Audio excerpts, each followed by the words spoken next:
Guys and welcome back. हम लोगों ने हमारा commercial bank and central bank ये चैप्टर स्टार्ट किया था, जिसमें फर्स्ट वीडियो में हम लोगों ने देखा था what is mean by commercial bank. उम्मीद करता हूँ कि आप लोगों को कमर्शियल बैंक समझा होगा और खास करके कमर्शियल बैंक के फंक्शंस जो सबसे इंपॉर्टेंट है, और आप लोगों को बहुत सारी चीजें नहीं भी पता चली होंगी। यार बैंक ऐसा भी करता है, वैसे भी करता है, ये फैसिलिटी भी देता है जो आप लोगों को शायद अब तक नहीं पता थी। ठीक है, चलिए कमर्शियल बैंक तो आ गया। अब हम लोग नेक्स्ट पे आते हैं। नेक्स्ट हमारा टॉपिक है कमर्शियल बैंक से रिलेटेड ही। ठीक है, कमर्शियल बैंक टॉपिक खत्म नहीं हुआ। मैंने कल आप लोगों को बताया था कि कमर्शियल बैंक किस तरीके से पैसा कमाता है। मैंने एक सिंपल तरीका बताया था। पब्लिक बैंक में पैसा डालती है और बैंक लोन दे देती है। वो इंटरेस्ट लेती है 8%, पब्लिक को देती है 3% और 5% उसका प्रॉफिट बैंक का। ये सिंपल तरीके से मैंने आपको समझाया था। ठीक है, अब थोड़ा डिटेल में समझते कि बैंक एग्जैक्टली पैसा किस तरीके से कमाते हैं। ठीक है, तो चलिए शुरू करते हैं हम लोग। ठीक है, जैसा आप लोग मेरे पीछे डायग्राम देख रहे होंगे। ठीक है, ये कौन है? हमारी आम जनता, एसबीआई बैंक और ये कंपनी, और सबके ऊपर बैठा आरबीआई। नेक्स्ट हमारा टॉपिक सेंट्रल बैंक से रिलेटेड है, आरबीआई से रिलेटेड। ठीक है, अब देखिए हम लोगों ने ये तो देखा है कि जो पब्लिक है, पब्लिक बैंक में पैसा डालती है, राइट, और बैंक वो पैसा दे देती है एज अ लोन के तौर पे। मतलब पब्लिक डिपॉजिट करती है पैसा, ठीक है, और ये दे देती है एज अ लोन के तौर पे। ये हम लोगों ने कल देखा था। फिर ये 8% इंटरेस्ट देगा बैंक को, और बैंक इसको कितना देगा? उसी पैसे का 3%, 5% बैंक का प्रॉफिट। ये हम लोगों ने देखा था। अब थोड़ा डिटेल में समझते हैं कुछ कंसेप्ट। ठीक है, एक्चुअल में इस तरीके से नहीं होता कि भैया पब्लिक ने पैसा दिया तो ऐसा नहीं कि बैंक पूरा का पूरा पैसा लोन के तौर पे दे दे। सिंपल थोड़ा लॉजिक लगाओ कि बैंक में पकड़ लो कि 100 रुपए किसी पर्सन ने डाले, बराबर है, और बैंक ने 100 के 100 रुपए आगे वाले को लोन दे दिया। अब लोन में अगर पैसा दिया है तो वो लोन का अमाउंट जो है वो पर्सन आगे वाला, कंपनी वाला 5 साल 10 साल में पे करेगा। अब जिसने बैंक को पैसा दिया था उसको सडनली पैसे की जरूरत पड़ गई तो, बराबर है ना, क्योंकि बैंक में हम लोगों ने देखा था 2 टाइप के अकाउंट, एक करंट अकाउंट और एक सेविंग अकाउंट। ये 2 ऐसे अकाउंट है जिससे हम लोग कभी भी पैसा विड्रॉ कर सकते हैं एट एनी मोमेंट, बराबर है, एक्सेप्ट वो जो एफडी है, एफडी अकाउंट, उसमें हम लोगों को पर्टिकुलर पीरियड ऑफ टाइम तक रुकना पड़ता है, उसके बाद ही पैसा हम लोग विड्रॉ कर सकते हैं। मतलब उसके पहले भी कर सकते हैं और वो एफडी तोड़ना पड़ता है, जिसमें रेट ऑफ इंटरेस्ट हमारा कट जाता है। ठीक है, तो भैया अगर बैंक में पैसा डाला पब्लिक ने, और पब्लिक कभी भी मांग सकती है, और बैंक ने वो पैसा पूरा पूरा लोन के तौर पे दे दिया, ये तो गड़बड़ हो जाएगा, बराबर है। तो ऐसी सिचुएशन ना हो, इसलिए आरबीआई ने, जिसको हम लोग सेंट्रल बैंक बोलते हैं, कुछ रेशियोज निकाले हैं। ठीक है, कुछ रेशियो निकाले जो रेशियो बैंक को फॉलो करने पड़ते हैं, हर बैंक को मैंडेटरी। ठीक है, 2 रेशियो मैं बताता हूं आपको। ठीक है, वैसे तो 3 रेशियो है। ठीक है, एक एलआरआर, उसके अंदर में आता है सीआरआर और एसएलआर। ठीक है, देखिए आप लोगों को सिर्फ एलआरआर का काम है, मैं थोड़ा डिटेल में समझा रहा हूं आप लोगों को, क्योंकि मेरा मेन पोर्ट है कि आपको कंसेप्ट समझे। ये जो मैं एलआरआर जो आप लोगों को टॉपिक समझाने वाला हूं एकदम सिंपल है, कोई बड़ी बात नहीं है। ठीक है, बट कंसेप्ट समझना, कंसेप्चुअल क्लैरिटी आना, वो सबसे इंपॉर्टेंट चीज है, राइट। क्योंकि आप लोग इकोनॉमिक्स के स्टूडेंट हो सकता है आप लोगों में से कोई बच्चे आगे जाके इकोनॉमिक्स पढ़े, बड़े बराबर है, या कोई एमए इकोनॉमिक्स करे, या इकोनॉमिक्स में जिसको पीएचडी वगैरह करना है। ठीक है, तो उसके लिए ही नहीं, हर पर्सन को जो कॉमर्स से है या नॉन कॉमर्स से है, सबको ये चीजें जानना जरूरी है। ठीक है, कि भैया ट्रांजैक्शन किस तरीके से होता है। चलिए, जैसे पहला था हमारा सीआरआर और एसएलआर। सीआरआर मतलब कैश रिजर्व रेशियो, और एसएलआर मतलब स्टैट्यूटरी लिक्विड रेशियो। ठीक है, अब देखो सीआरआर क्या बोलता है, मतलब आरबीआई क्या बोलता है कि भैया बैंक के पास जितना भी डिपॉजिट है ना, उसका कुछ परसेंट आप मुझे दो। जैसे पकड़ लो कि सीआरआर का रेट है 10% और एसएलआर का रेट है 5%, राइट। अब क्या होता है कि मानो पब्लिक ने 1000 करोड़ बैंक में डाला, और हम लोगों ने कल देखा कि 1000 करोड़ दिया, बट ऐसा नहीं होता। क्या होता है, बैंक के पास अगर 1000 करोड़ बैंक की तिजोरी में आया है, बैंक के तिजोरी में अगर 1000 करोड़ आया है, तो बैंक को क्या करना पड़ता है, वो तिजोरी में से, ठीक है, सीआरआर जो 10% है वो आरबीआई को डिपॉजिट कर देना पड़ता। मतलब आरबीआई को कितना दे दिया? 100 करोड़, बराबर है, आरबीआई का 100 करोड़। मतलब अब भैया बैंक के पास आरबीआई के देने के बाद कितना बचा? 900 करोड़, बराबर है। अब ऐसा नहीं है कि भैया 900 करोड़ लोन के तौर पे दे सकती है। 900 करोड़ में से भी कुछ अमाउंट आपको आपके पास लिक्विड फॉर्म में रखना पड़ता है, मतलब कि भैया फॉर एग्जांपल कि जैसे 900 करोड़ रुपए आए, तो ऐसे नहीं कि पूरा का पूरा पैसा हमने बैंक में सॉरी लोन के तौर पे दे दिया, उसमें से कुछ पैसा जैसे पकड़ लो कि 5%, अब 1000 का 5% आएगा नियर अबाउट 50, राइट, मतलब बैंक के पास बचा कितना 850, ठीक है। ये हो गया सीआरआर जो आरबीआई को पास दे दिया, आरबीआई को दे दिया, और एसएलआर जो बैंक ने खुद के पास रखा, कौन से फॉर्म में, लिक्विड फॉर्म में, मतलब बैंक को क्या करना पड़ता है, सिंपल, उसके बाद 1000 रुपए आया भैया 10% आरबीआई को दे दो, चलो अब बचा 900 करोड़।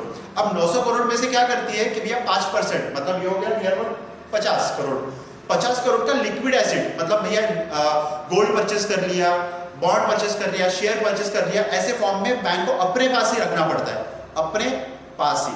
तो अब बचा कितना, दोनों माइनस करने के बाद जो 850 बचा वो ही बैंक कंपनीज को एज ए लोन के तौर पे दे सकती है। मतलब इनडायरेक्टली देखा जाए तो बैंक के पास कितना पैसा बचेगा, 150, बराबर है, और 850 बैंक एज ए लोन के तौर पे दे देगा। अब सबसे मेन क्वेश्चन कि ऐसा क्यों किया, सेम जब मैंने पहले बोला कि भैया बैंक ने अगर पूरा 1000 करोड़ दे दिया लोन के तौर पे, तो बैंक के पास कुछ नहीं है, और पब्लिक ने अगर पैसा मांगा कि भैया मेरे को मेरा पैसा वापस चाहिए, क्योंकि भैया पब्लिक ऑन डिमांड वाला काम है, भैया मुझे मेरा पैसा चाहिए, और बैंक बोले मैंने तो लोन के तौर पे दे दिया, तो पब्लिक सुनने वाली है क्या, नहीं। तो ऐसा ना हो, इसलिए आरबीआई ने सीआरआर और एसएलआर एक रेशो निकाला है, जिससे आरबीआई क्या बोलता है कि भैया कुछ अमाउंट आप मेरे पास रिजर्व रखो और कुछ अमाउंट आप आपके पास रिजर्व रखो एज अ लिक्विड फॉर्म में। लिक्विड फॉर्म में मतलब स्टैट्यूटरी लिक्विड रेशो, लिक्विड मतलब क्या, जो इजीली कन्वर्ट हो जाए कैश में, जिसमें मैंने बोला गोल्ड है, शेयर है। आपको पता है कि भैया हम लोग गोल्ड क्यों रखते हैं हमारे घर में, क्योंकि वो इजीली लिक्विडेबल एसेट्स है, इजीली कन्वर्ट हो जाता है कैश में। आप लोगों ने कई बार देखा होगा कि भैया कुछ भी फाइनेंशियल क्राइसिस आता है तो हम लोग गोल्ड रिजर्व रखते हैं या गोल्ड बेच के पैसा ले लेते हैं, बराबर है, मतलब गोल्ड कैसा एसेट्स है, लिक्विड एसेट्स, ठीक है। चलिए, उम्मीद करता हूं कि आपको सीआरआर और एसएलआर समझा होगा, बराबर है। अब एलआरआर समझते हैं, एलआरआर, ठीक है। चलिए, एलआरआर मतलब क्या, इन दोनों का मर्जर, एक तरीके का सिंपल। एलआरआर मतलब जैसे पकड़ लो, इन दोनों को ही मिलकर मैं बोल सकता हूं कि भैया 15% एलआरआर है, अर्थात बैंक को 1000 करोड़ आया, 15% काट दो उसमें से, और बचा हुआ 850 करोड़ ही आगे ट्रांसफर कर सकती है। अब जो 15% बचा है उसमें से 10% आरबीआई को दो और 5% अपने पास रखो, मतलब इन दोनों के मिक्सचर को ही एलआरआर एक इनडायरेक्टली कहा जाता है, बराबर है। आप लोगों को जो क्वेश्चन है वो एलआरआर से रिलेटेड आएगा, राइट, एलआरआर से रिलेटेड, ठीक है। चलिए, उम्मीद करता हूं कि आपको एलआरआर समझाओ, ठीक है। चलिए, अब आगे बढ़ते हैं थोड़ा सा, ठीक है। ये हो गया सीआरआर और ये एसएलआर कितना था, 50, ठीक है, जो अपने पास है, ठीक है। अब चलिए हम लोग कुछ क्वेश्चंस पे आते हैं। चलिए, क्वेश्चन मतलब ये थोड़ा सा सीआरआर और एसएलआर का इंपैक्ट क्या पड़ता है इकोनॉमी में, वो समझते हैं। सीआरआर और एसएलआर का बहुत डीप में थोड़ा सा मैं समझाने की कोशिश कर रहा हूँ कि आप लोगों को कंसेप्ट समझे सीआरआर और एसएलआर का, और थोड़ी चीजें, ठीक है। इतना तो समझ गया सीआरआर और एसएलआर मतलब क्या, कि अपने पास पैसा रिजर्व रखो, बचा हुआ पैसा लोन के तौर पे दे दो, ठीक है, और क्यों जरूरी ये भी समझा। अब सीआरआर और एसएलआर का इकोनॉमी में क्या इंपैक्ट पड़ता है ये समझो। जब भी मार्केट में इन्फ्लेशन है, इन्फ्लेशन मतलब महंगाई, बहुत ज्यादा महंगाई है भाई, आप लोग बोलते हो, आप लोगों ने कभी सुना होगा आपके ग्रैंड पेरेंट्स से वगैरह कि भैया पहले 5 रुपए में 10 रुपए में ये सारी चीजें आ जाती थी, आज तो 5 रुपए में एक चॉकलेट भी नहीं आती। मतलब क्या हो गया, इन्फ्लेशन, महंगाई बढ़ गई है, उस तरीके से लोगों का पेमेंट भी बढ़ा है, ठीक है। अब इन्फ्लेशन बढ़ा तो इन्फ्लेशन को कंट्रोल करने के लिए, देखो इन्फ्लेशन बढ़ा मतलब क्या, महंगाई बढ़ा मतलब क्या, प्राइस बढ़ा, समझो प्रोडक्ट का प्राइस बढ़ा।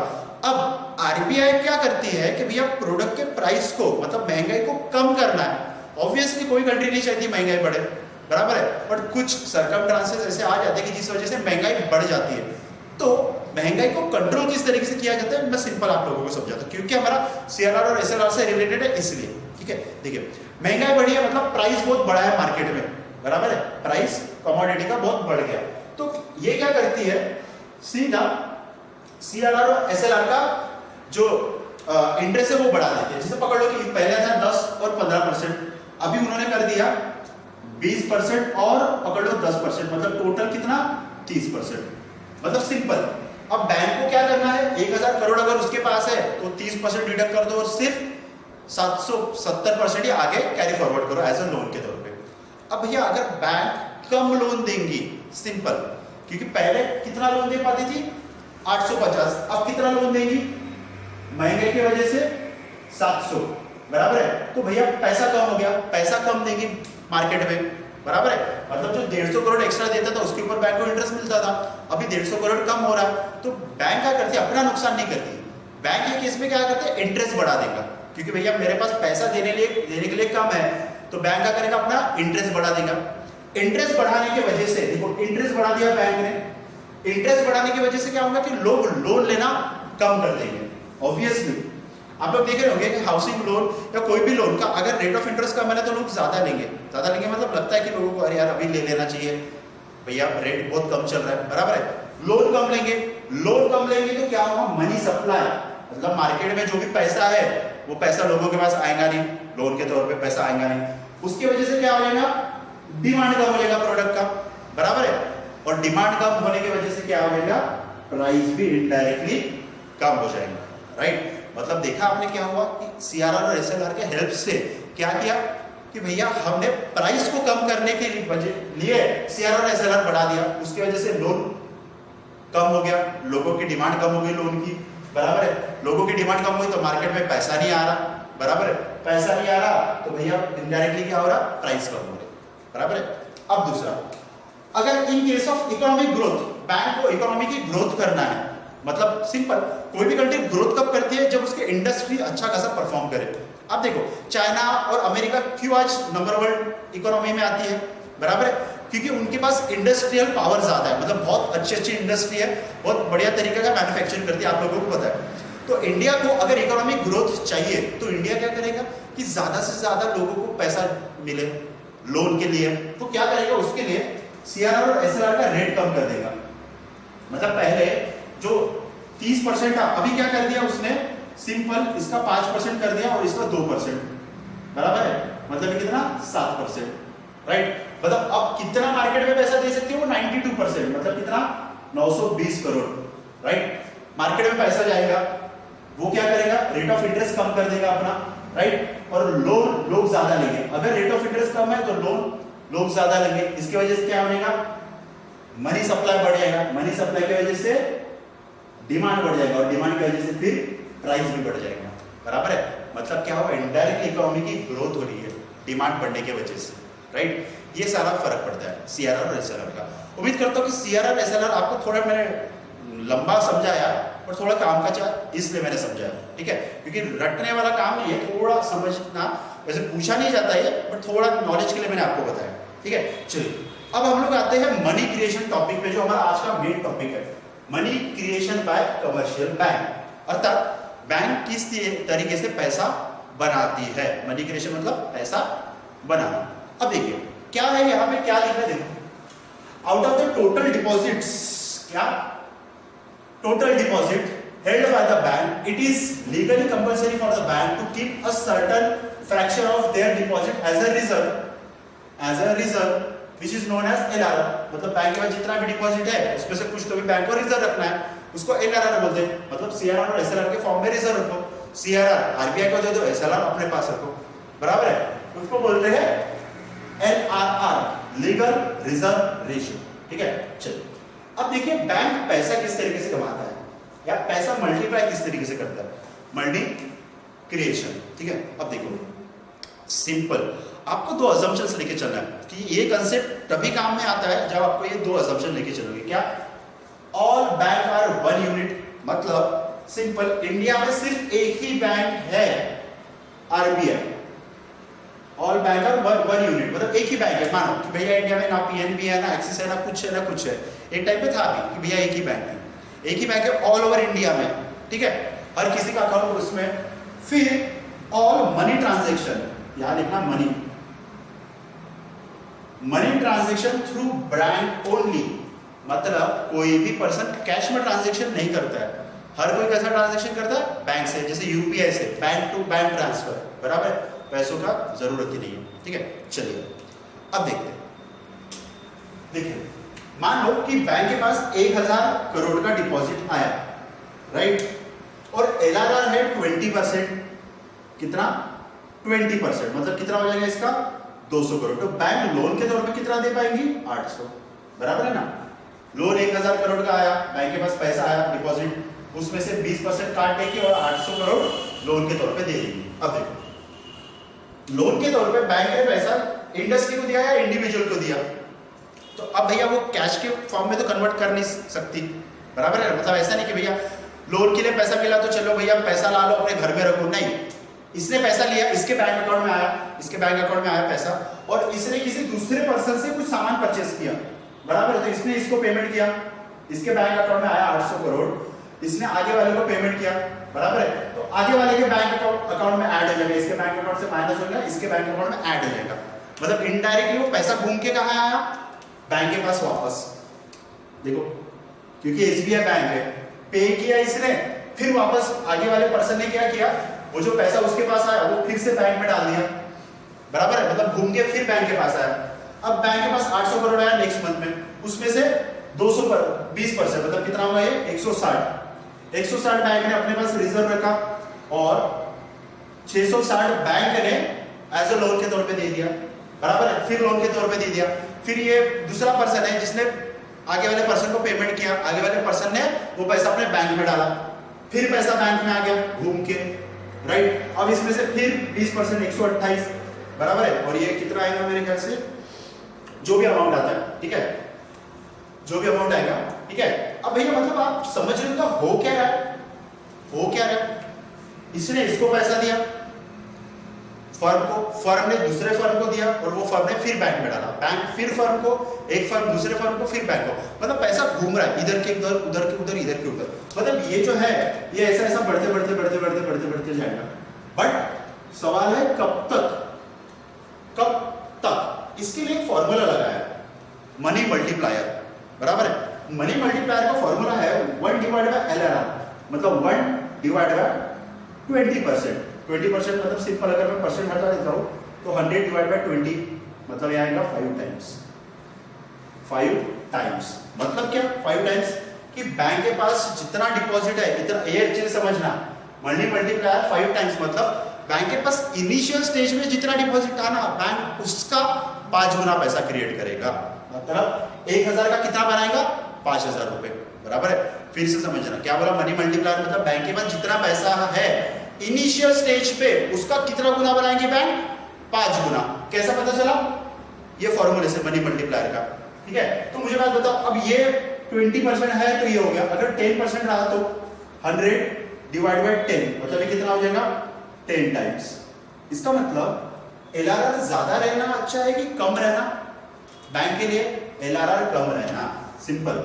LRR अगर कम है तो बैंक के लिए बेटर है, सिंपल। देखो क्यों, 1000 है बैंक के पास, बराबर है, और 850 अगर बैंक दे रहा है, ठीक है, मतलब 150 करोड़ अगर वो रिजर्व रख रहा है, राइट, और LRR अगर कम हो गया, LRR कम हो गया मतलब ये वाली केस, तो बैंक ज्यादा लोन के तौर पे पैसा दे सकती है, ज्यादा लोन के पैसा देगा तो बैंक को इंटरेस्ट भी ज्यादा मिलेगा। मतलब सिंपल, LRR अगर कम है, बैंक अपने पास कम रिजर्व रख रहा है, तो ज्यादा से ज्यादा पैसा वो मार्केट में दे पाएगा और ज्यादा से ज्यादा उसको इंटरेस्ट मिलेगा, राइट। तो इसी को बोलते हैं मनी मल्टीप्लायर, बैंक अपना इनिशियल डिपॉजिट का कितना गुना पैसा डबल करेगा, राइट। फिर नेक्स्ट है टोटल डिपॉजिट कितना होगा, अब इनिशियल डिपॉजिट कितना है 5000 इनटू मनी मल्टीप्लायर कितना है, और sorry initial deposit 1000 into money multiplier कितना है 5, मतलब कितना 5, वही तो है। बैंक अपने डिपॉजिट का 5 टाइम्स करेगा मतलब कितना 5000, बराबर है, अपने पास जितना पैसा उसका 5 गुना पैसा कन्वर्ट करेगा, उसी को हम लोग बोलते हैं मनी मल्टीप्लायर, ठीक है। चलिए उम्मीद करता हूँ कि आप लोगों को समझाओ, ठीक है। अब आप ये आपको लिखना है तो लिख लीजिए, मैं 2 मिनट का पॉज कर रहा हूँ, आप वीडियो पॉज कर लीजिए, ये सारी चीजें लिख लीजिए, फिर हम लोग क्वेश्चंस पे आते हैं मनी मल्टीप्लायर के, जो क्वेश्चन जनरली पूछा जाता है क्वेश्चन पेपर में, ठीक है। चलिए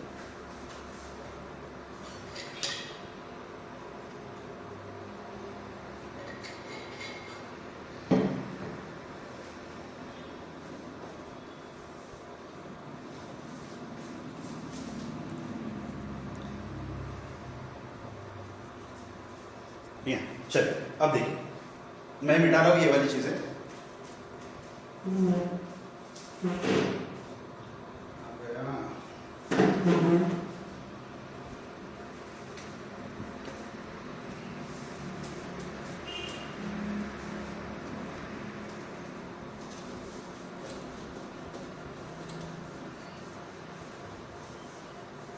ठीक है, अब देखिए फर्स्ट क्वेश्चन देखते हैं। फर्स्ट क्वेश्चन मैं होमवर्क के लिए दूंगा, ठीक है। क्वेश्चन नंबर 2 से स्टार्ट करते हैं। क्वेश्चन नंबर 2, ठीक है। Calculate the value of money multiplier and total deposit created if initial deposit is 500 और LRR कितना है 10%। आप लोगों को क्या निकालना है, मनी मल्टीप्लायर एक तो, और दूसरा टोटल डिपॉजिट। टोटल डिपॉजिट दोनों के आप लोगों के पास फॉर्मूला है, मनी मल्टीप्लायर और टोटल डिपॉजिट, बराबर है। मनी मल्टीप्लायर का फॉर्मूला क्या है हमारा, 1 डिवाइड बाय LRR, राइट।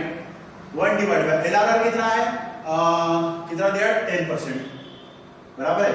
मतलब कैसा हो जाएगा 10 टाइम्स, पता है ना कैसा भैया, 10 डिवाइड बाय 100, ये 100 ऊपर चले जाएगा, सिंपल। ये कितना आएगा 10 टाइम्स, मतलब बैंक अपने पास का इनिशियल डिपॉजिट का 10 गुना करेगा। अब बैंक के पास इनिशियल डिपॉजिट कितना है 500, तो टोटल डिपॉजिट कैसा करेगा, initial deposit into money multiplier. कितना इनिशियल डिपॉजिट 500 करोड़ इनटू 10, मतलब कितना 5000 करोड़, खत्म। ठीक है, सिंपल था, कुछ था इसमें, कुछ भी नहीं। नेक्स्ट क्वेश्चन नंबर 3 देखते हैं। Question number 3, right.